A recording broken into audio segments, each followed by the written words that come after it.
السلام عليكم، عاملين ايه؟ نهاركم مشرق بنور الله. نهاركم زي الفل. والنهارده هنعمله مع بعض صينيه باميه. نتوكل على الله، نقول بسم الله الرحمن الرحيم ونشوف الحاجه اللي معانا. معانا باميه انا مفرزاها من الفريزر، وبصلايه حلوه كده وسط، وده فلفل احمر على هريسه شطه عاملاها برضو في الفريزر، وفصين 3 توم. ومعانا الطماطم بتاعتنا، ويلا بينا على البوتاجاز نشوفها هنعمله ايه. نقول بسم الله الرحمن الرحيم ونولع بوتاجازنا. هنا معانا حتتين لحمه من اللي هي السمينه عاديه، هحطها كده في الطاسه بتاعتنا. وانا معايا زي نص كيلو لحمه، اديته غلوتين وطلعته من الشوربه بتاعته. وحته سمنه كده كبيره، معلقه سمنه يدوبك كده تسيح، ونحطه عليها بقى اللحمه بتاعتنا. انا هنا اديتها غلوه، انتي مش عايزه تديها غلوه بلاش، بس انا اديتها غلوه عشان الباميه ما تتهريش في الفرن. اهو ساحت السمنه واتشوحت شويه حته اللحمه البيضه اللي احنا حاطينها. اهو انا مديها غلوة ومطلعاها. هنشوحها بقى شوية مع بعض، هشوحها كده في السمنة لحد ما تاخد لون حلو.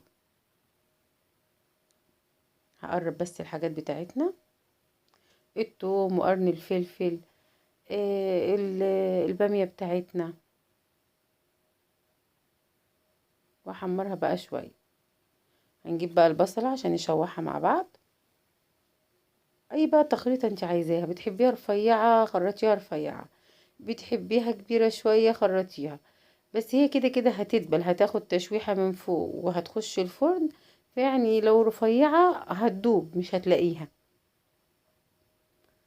هشوح بقى فيها كده تشويحة حلوة. نحط لها بقى التوابل بتاعتها عشان ريحتها تطلع. معانا فلفل اسود، حبة شطة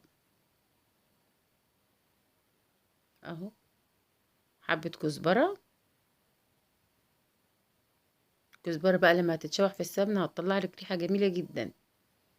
حبة حبهان، انا بحط رشة بسيطة حبهان ناعم، لو ما عندكيش ناعم حطي وحدتين. وبابريكا، وشوحي بقى كل ده في بعض.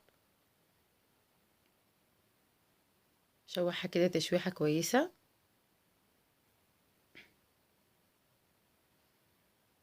هي خدت لون واللحمة كمان اتحمرت كويس. معايا هنا قرن فلفل اخضر، وانا كان عندي هريسة شطة في الفريزر برضو، طلعت منها معلقة وبرضو هشوح فيها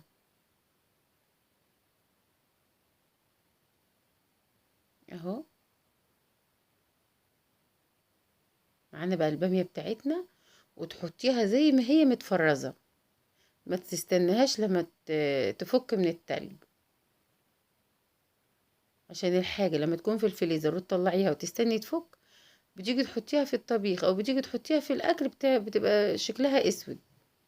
انما لا، لما تكون متفرزة وتنزل على طول على الحاجة سخنة، بتطلع معاكي زي الفل، وتطلع معاكي خضرة اكنك عاملاها طازة ما كانتش في الفريزر. اهو تشويحة كده تمام. ونحط بقى فص الثوم بتاعنا دلوقتي، وخلاص على كده. اهي اتشوحت، ودي فص الثوم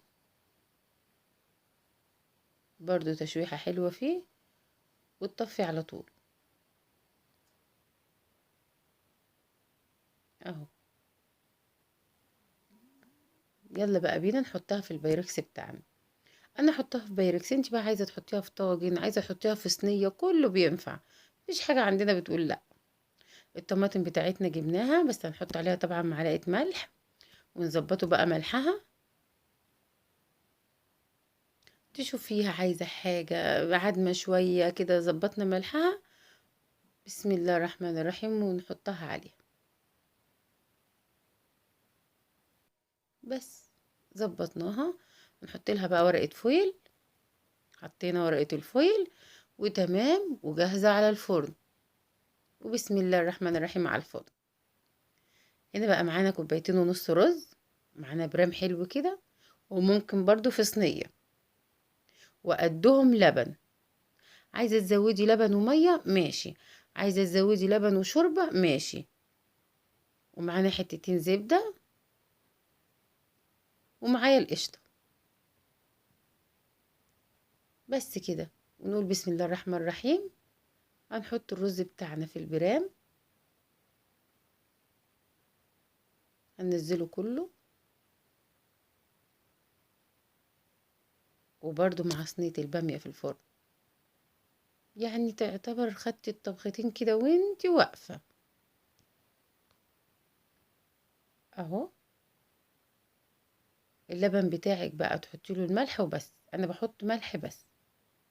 في ناس بتحط فلفل اسود، وفي ناس بتحط مرقة دجاج. والله كل واحد بقى وراحته، اللي عاوز يضيف حاجة يضيف.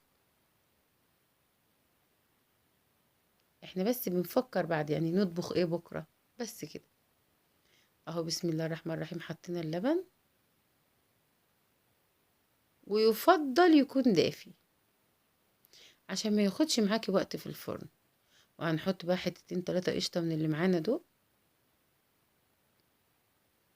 اهو. بسم الله. حاجة ما خدتش وقت في ايدك. وحتتين زبدة، لو ما فيش زبدة حطي سمنة. بس الا الرز ده بصراحة انا بحب اعمله بالزبدة. دلوقتي بقى هنولعه الشواية عليه شوية وشه يحمر، وبعد ما وشه يحمر اقفله بفويل. ما عندكيش فويل غطا حلة كله يمشي.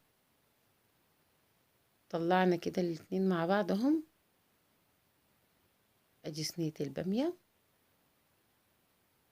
بسم الله ما شاء الله. تعالي بس نشوفوا حتة منها كده، ونشوفوا اللحمة اللي فيها استوت ولا لا. اهي اللحمة مستوية وتمام، والبامية برضو بتاعتنا مستوية. نشوفوا واحدة اهي، ما شاء الله. بألف هنا لله ياكل، واللي هيجرب يعملها من غير بقى توابل ياما ولا كلام ده. بسم الله ما شاء الله. ونشوفوا بقى الرز بتاعنا وصل لإيه. بسم الله ما شاء الله. وادي الرز بتاعنا، شايفين لونه حلو ازاي؟ عشان انا اديت له لون الاول قبل ما اولع عليه الفرن اهو. تعالوا بقى نشوفه معلقة كده، استوى من جوه ولا ايه ظروفه، ومعجن مش معجن. بسم الله الرحمن الرحيم. نطلع حبة كده اهو، بسم الله. ومفلفل ومفيهوش ولا واحدة متعجنة اهو. يلا بقى ألف هنا وشفا للي هياكل واللي يجرب. وتعالوا يلا بقى اتفضلوا معانا. ده كان غدانا النهاردة. ألقاكم على خير، ومع السلامة.